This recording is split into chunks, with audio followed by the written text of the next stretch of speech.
지난 2주 동안 은혜 주신 하나님께 감사를 드립니다. 그리고 2022년 새해를 다른 것으로 채우지 않고 하나님의 은혜로 채우며 시작하신 우리 대광의 성도님들 칭찬하고 격려를 드립니다. 한 걸음 내딛는 것과 그 자리에 그냥 멈춰 서 있는 것이 위치가 똑같을 수가 없습니다. 새벽을 깨워 기도함으로 새해를 시작하는 것과 그렇지 않은 것과는 똑같을 수가 없겠지요. 그래서 한 걸음 전진하신 신앙의 전진을 이루신 여러분들을 축복합니다. 그런 의미에서 우리 오늘 마지막이니까요. 온라인으로 또 현장으로 예배하시는 분들 서로 격려하는 의미에서 손을 한번 흔들어 인사를 좀 하도록 하겠습니다. 본당을 한번 비춰주시고요. 예, 수고하셨습니다. 수고하셨습니다. 감사합니다. 오늘 특세 마지막 말씀은 요한복음 5장 1절부터 15절입니다. 요한복음 5장 1절부터 15절까지 말씀을 우리 천천히 같이 함께 합독하여 읽도록 하겠습니다. 요한복음 5장 1절부터 15절입니다. 시작. 그 후에 유대인의 명절이 되어 예수께서 예루살렘에 올라가시니라. 예루살렘에 있는 양문 곁에 히브리 말로 베데스다라 하는 못이 있는데 거기 행각 5이 있고 그 안에 많은 병자, 맹인, 다리 저는 사람, 혈기 마른 사람들이 누워 물의 움직임을 기다리니 이는 천사가 가끔 못에 내려와 물을 움직이게 하는데 움직인 후에 먼저 들어가는 자는 어떤 병에 걸렸든지 낫게 되밀어라. 거기 38해 된 병자가 있더라. 예수께서 그 누운 것을 보시고 병이 벌써 오래된 줄 아시고 이르시되 내가 낫고자 하느냐. 병자가 대답하되 주여 물이 움직일 때에 나를 못에 넣어주는 사람이 없어 내가 가는 동안에 다른 사람이 먼저 내려가나이다. 예수께서 이르시되 일어나 내 자리를 들고 걸어가라 하시니 그 사람이 곧 나아서 자리를 들고 걸어가니라. 이 날은 안식일이니 유대인들이 병 나은 사람에게 이르되 안식일인데 내가 자리를 들고 가는 것이 옳지 아니하니라.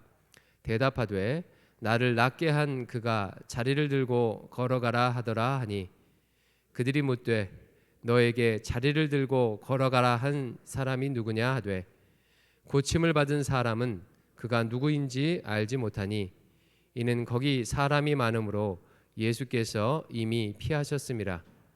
그 후에 예수께서 성전에서 그 사람을 만나 이르시되 보라 내가 나았으니 더 심한 것이 생기지 않게 다시는 죄를 범하지 말라 하시니 그 사람이 유대인들에게 가서 자기를 고친 이는 예수라 하니라.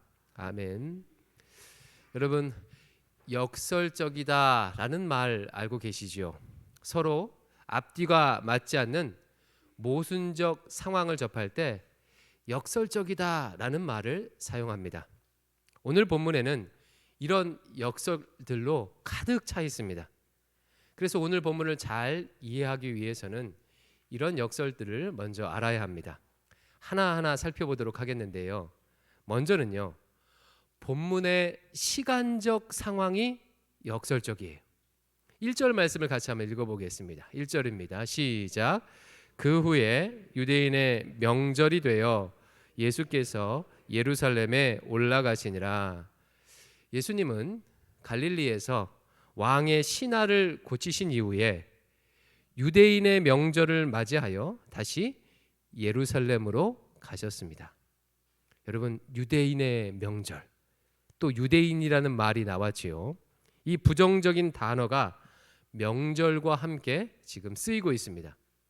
본문은 특정한 절기 즉 유월절, 무교절 등으로 말하지 않고 축제를 나타내는 단어 명절을 사용하고 있습니다. 여러분 명절은 어떤 날이죠? 한국인에게 명절은 아마 전 세계 사람 마찬가지일 거예요. 정말 좋은 날입니다. 더도 말고 덜도 말고 한가위처럼만 되면 좋겠다라는 말이 있을 정도지요. 명절은 그야말로 축제입니다. 좋은 날입니다. 이렇게 좋은 단어가 유대인이라는 단어와 함께 쓰이면서 벌써 역설적인 느낌을 주고 있지 않습니까? 아니나 다를까 2절과 3절을 보니까 이 명절에 베데스다라는 연못에 많은 병자들이 모여 있었습니다. 2절과 3절을 제가 한번 읽어드리겠습니다. 예루살렘에 있는 양문 곁에 히브리 말로 베데스다라 하는 못이 있는데 거기 행각 5이 있고 그 안에 많은 병자, 맹인, 다리 저는 사람, 혈기 마른 사람이 누워 물의 움직임을 기다리니. 지금 예루살렘 성 안에는 축제가 벌어졌어요. 그런데 이 연못에서는 아픈 환자들이 생존의 줄다르기를 하고 있는 것입니다. 이것이 본문에 나온 첫 번째 역설입니다. 두 번째는요, 장소적 상황이 역설이에요. 오늘 사건의 장소는 예루살렘에 있는 양문 곁에 베데스다라고 불리는 연못입니다. 여러분, 베데스다 연못이 어느 정도 크기였을까요?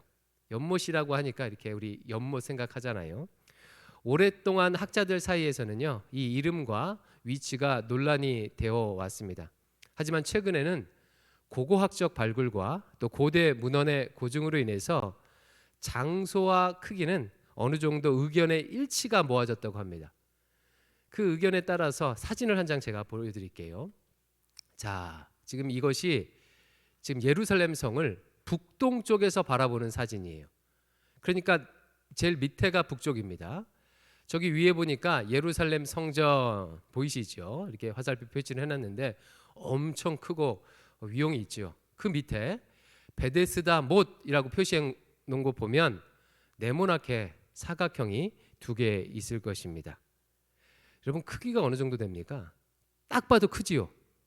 가로 60m, 세로 100m 축구장 정도의 크기래요. 엄청나죠? 예, 큰 사진으로 보면 이렇게 생겼습니다. 2개의 연못이 낙차를 두고 이렇게 연결되어 있고 기둥들 보이시죠? 저게 이제 주랑이라고 불리는 거예요. 주랑이라고. 행각이라고 불리는 것입니다. 연못이라는 말보다는 호수나 저수지가 더 어울릴 것 같은 그런 모습이죠. 그런데 본문은요, 이 못의 이름을 강조해서 말해요. 히브리 말로 베데스다라는 못이 있는데, 베데스다라는 말의 의미는 자비의 집이라는 뜻입니다. 자비의 집이요.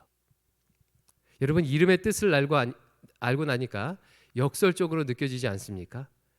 자비의 집이라고 불리는 곳에 지금 많은 환자들이 가득 차 있는 것에 자비의 집이에요. 이게 두 번째 역설이에요. 세 번째 역설은 3절과 4절인데요. 이 부분은 같이 한번 읽어보겠습니다. 3절과 4절입니다. 시작. 그 안에 많은 병자, 맹인, 다리 저는 사람, 혈기 마른 사람들이 누워 물의 움직임을 기다리니 이는 천사가 가끔 못에 내려와 물을 움직이게 하는데 움직인 후에 먼저 들어가는 자는 어떤 병에 걸렸든지 낫게 되밀어라. 자비의 집 안에 환자들이 지금 많이 모여 있는 것도 역설적인데 상황은 더 그래요. 그 베데스다라는 연못은 전설이 하나 있었습니다. 어떤 이유인지는 정확히 알 수는 없지만 물이 움직일 때 아마 간헐천처럼 물이 솟아오거나 아니면 아까 사진 보았듯이 윗 저장소에서 아래 저장소로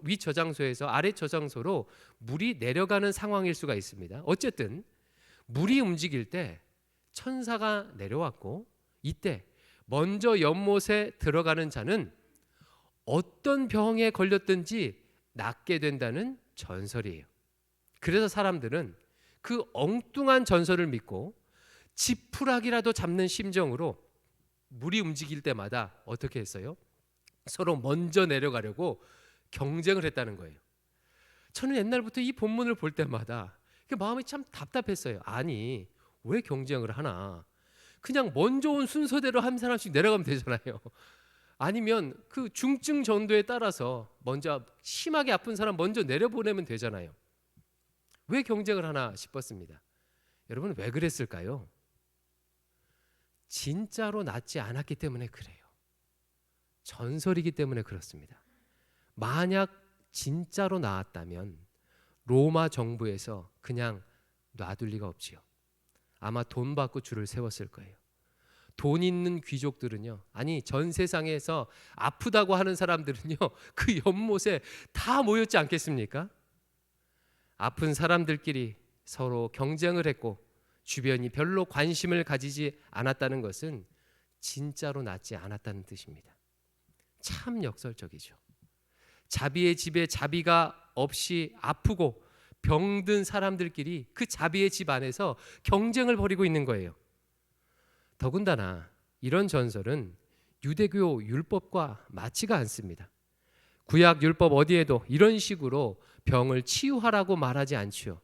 병을 치유하려면 당연히 제물을 들고 와서 제사장에게 가서 회개의 제사를 드렸어야 했어요.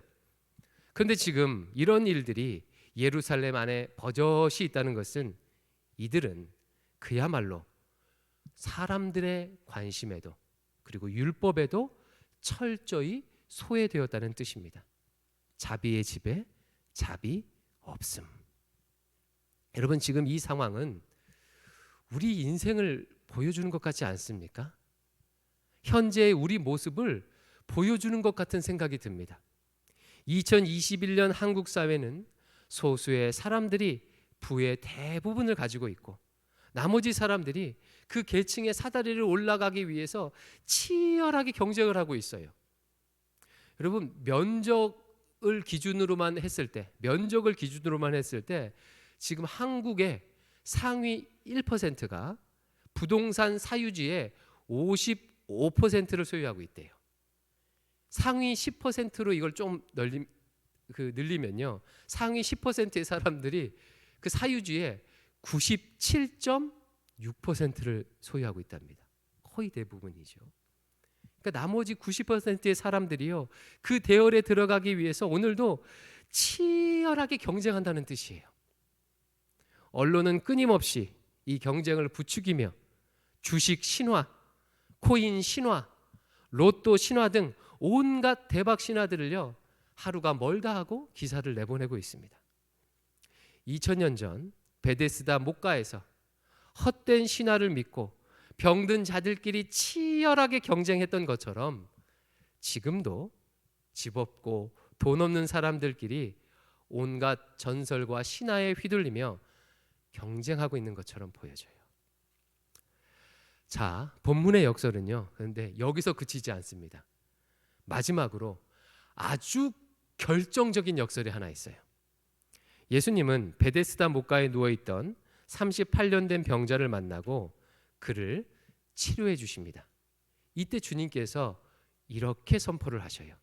8절 9절 같이 한번 읽어보겠습니다. 8절 9절입니다. 시작.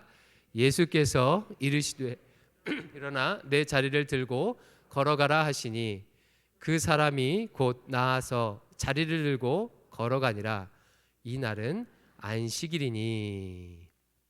주님께서 내 자리를 들고 걸어가라 라고 선포하시는 순간에요. 38년 동안 무려 38년 동안 병을 앓고 있던 사람이요. 나아서 자리를 들고 걸어갔어요. 그동안의 서러움과 고통과 아픔을 털어버리고 자신의 삶의 유일한 동반자였던 그 깔개를 들고 당당히 두 발로 일어나서 걸어 나갔습니다. 여러분 얼마나 감격스러운 순간입니까? 얼마나 감사한 순간이에요. 얼마나 자비가 넘치는 순간입니까? 누구라도 박수칠 만한 하나님의 역사가 일어났어요. 그런데 그 다음 순간에요. 아주 끔찍한 장면이 나옵니다. 솔직히 이 부분은 저는 읽기도 싫어요. 너무나도 잔인하고 끔찍해서 읽는 것 자체가 힘든 그런 장면이 나와요. 10절인데 우리 같이 한번 용기를 내어서 10절을 읽어보겠습니다. 시작. 유대인들이 병 나은 사람에게 이르되 안식일인데 내가 자리를 들고 가는 것이 옳지 아니하니라. 여러분, 이게 지금 사람이 할 수 있는 말입니까? 38년 동안 병마와 씨름하던 병자가 일어나서 걸었는데 유대인들이 고작 한다는 소리가 안식일인데 네가 자리를 들고 가는 것이 옳지 않다. 썩은 종교, 율법만 남은 종교, 이 규칙을 지켰느니 지키지 않았느니 하면서 사람들을 옳고 그름으로 나누는 종교의 타락이 이 한마디 안에 다 담겨 있습니다. 안식일인데 네가 자리를 들고 가는 것이 옳지 않다. 여러분, 안식일이 어떤 날이죠? 글자 그대로 안식하는 날이에요. 죄로 인해서 쉼 없이 노동해야만 살 수 있는 인간들을 위해 하나님께서 쉴 수 있도록, 평안할 수 있도록 주신 날이 안식일입니다. 그런데 38년 만에 처음으로 평안을 얻은 그 사람을 향해서 그 안식일의 이름으로 정죄하고 있는 거예요. 이 얼마나 끔찍한 역설입니까? 율법만 남고 참된 평안과 안식과 자비를 잃어버린 화석화된 종교가 타락하게 되면 이렇게 돼요. 여러분, 싸우는 교회를 한번 가보십시오. 자비, 평안, 사랑, 용납은 없고 옳으니 그르니 맨날 법 가지고만 싸웁니다. 이상 본문에 나온 4가지 역설을 살펴보았습니다. 여러분, 정말 실감이 나죠? 그렇죠? 그럼 이제 마지막으로요, 이 역설을 바탕으로 예수님과 38년 된 병자의 대화를 보겠습니다. 오늘 본문에서요, 유일하게 역설적이지 않는 진실한 대화를 보게 될 거예요. 5절과 6절 말씀이에요. 제가 한번 읽어드리겠습니다. 거기 38회 된 병자가 있더라. 예수께서 그 누운 것을 보시고 병이 벌써 오래된 줄 아시고 이르시되 내가 낫고자 하느냐. 38년 된 병자가 누워있는 것을 보시고 주님은 병이 오래된 줄 아셨습니다. 그에게 말씀하십니다. 내가 낫고자 하느냐. 내가 낫고자 하느냐. 이 질문은 네라는 대답을 기대하는 질문입니까? 아니면 아니요 라는 대답을 기대하는 질문입니까? 당연히 네라는 대답을 기대하는 질문이에요. 여러분께서는요, 이 예수님의 질문이 어떻게 느껴지셔요? 어떻게 해석이 되십니까?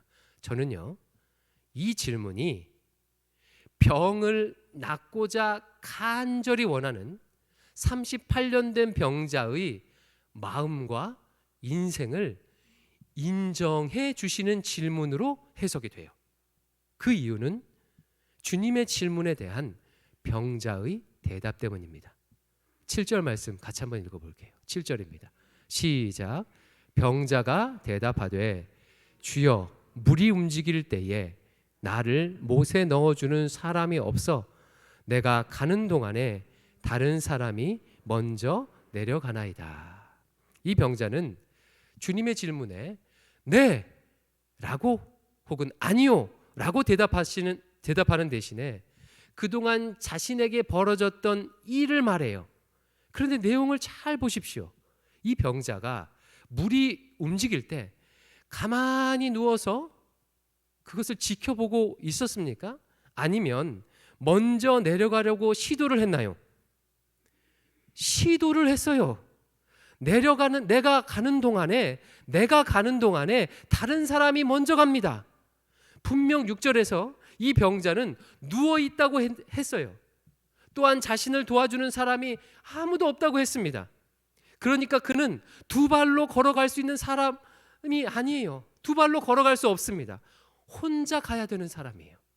그러면 한번 상상을 해보십시오. 그가 어떻게 거기까지 가려고 했을까요? 물을 유심히 보고 있다가 물이 흔들리는 것 같이 보이면요, 재빨리 몸을 앞으로 이렇게 뒤집습니다. 그리고 마치 포복을 하듯 이렇게 기어가지 않았을까요?